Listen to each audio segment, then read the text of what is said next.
Assalamu alaikum. This is Ahmad and you are watching Chemistry with Ahmad. So let's start. Relative abundance of isotopes एक छोटा सा topic है जो कि isotope से रिलेटेड है। सबसे पहले ये है क्या, यानी किसी भी एलिमेंट के अंदर मौजूद आइसोटोप्स के रिलेटिव परसेंटेज को क्या कहते हैं, रिलेटिव अबंडेंस ऑफ आइसोटोप। या दूसरे लफ्ज़ों में हम कह सकते हैं कि the percentage of an isotopes of an element relative to other isotopes of the same element is called relative abundance of isotopes. ठीक है, अब इसी को एक एग्जांपल के थ्रू समझते हैं। फॉर एग्जांपल हमारे पास एक सिलेंडर है। इस सिलेंडर के अंदर क्या मौजूद है, हाइड्रोजन गैस। हाइड्रोजन गैस मौजूद है। अब इसके अंदर हाइड्रोजन के तीनों आइसोटोप्स यानी प्रोटियम,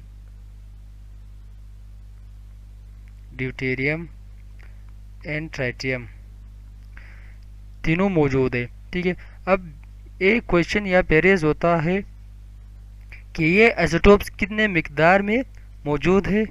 इसी को क्या कहते हैं, रिलेटिव अबंडेंस ऑफ आइसोटोप्स। ठीक है, यानी कि ये जो तीन आइसोटोप्स हाइड्रोजन के मौजूद है इस सिलेंडर के अंदर, ये कितने मिकदार में, प्रोटियम कितने मिकदार में है, ड्यूटेरियम कितने मिकदार में है और ट्राइटियम कितने मिकदार में है।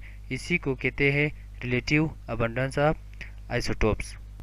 अब सपोज एक दूसरा सिलेंडर ले लेते हैं हम लोग गैस का। ठीक है, अब सपोज हम लेते हैं कि इसके अंदर हाइड्रोजन के 100 एटम मौजूद है। ठीक है, एक दूसरा सिलेंडर हमने लिया, इसके अंदर हाइड्रोजन के 100 एटम मौजूद है।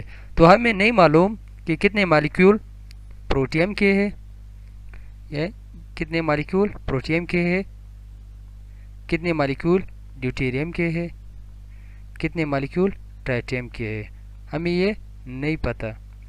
ठीक है, तो इसी चीज़ को मालूम करने के लिए साइंटिस्ट क्या करते थे कि जब भी कोई नया नेचुरल एलिमेंट डिस्कवर होता था तो इसके आइसोटोप्स के बारे में वो पता चला लेते थे। किस चीज़ से, एक टेक्निक से जिसे कहते हैं मास स्पेक्ट्रोमेट्री।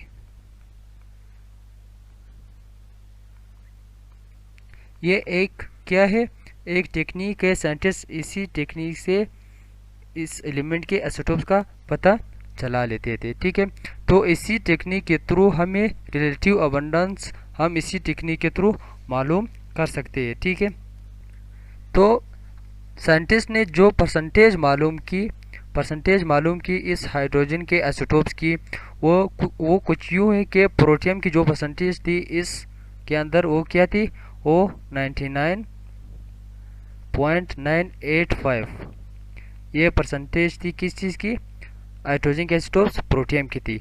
जबकि ड्यूटेरियम की जो परसेंटेज थी वो 0.15% थी। ठीक है, जबकि जो ट्राइटियम वो बहुत कम यानी वेरी लेस, उसकी परसेंटेज बहुत ही कम थी। अब टोटल जो नेचुरल आइसोटोप्स है वो कितने हैं, वो 280 यानी 280 नेचुरल एलिमेंट्स है। इनमें से 40 क्या है, 40 रेडियो एक्टिव है, रेडियो एक्टिव आइसोटोप्स 40 इनमें, 280 जो आइसोटोप्स है नेचुरल इनमें 40 क्या है, रेडियो एक्टिव। जबकि जो 220 है यानी 220 क्या है, वो नॉन रेडियो एक्टिव आइसोटोप्स है, नॉन रेडियो एक्टिव आइसोटोप्स। ठीक है, अब जो रेडियो एक्टिविटी तो आप लोगों को पता होगा, यानी जो चीज़ रेडिएशन खारिज करे उसको क्या कहते हैं, रेडियो एक्टिविटी। वो जो रेडिएशन खारिज होती है वो 3 किस्म की होती है। ठीक है, एक हमारे पास वो अल्फा रेज होती है, अल्फा रेज के फॉर्म में वो होती है, दूसरा बीटा रेज के फॉर्म में होती है, जबकि तीसरा गेमा रेज की फॉर्म में रेडिएशन एमिट होती है।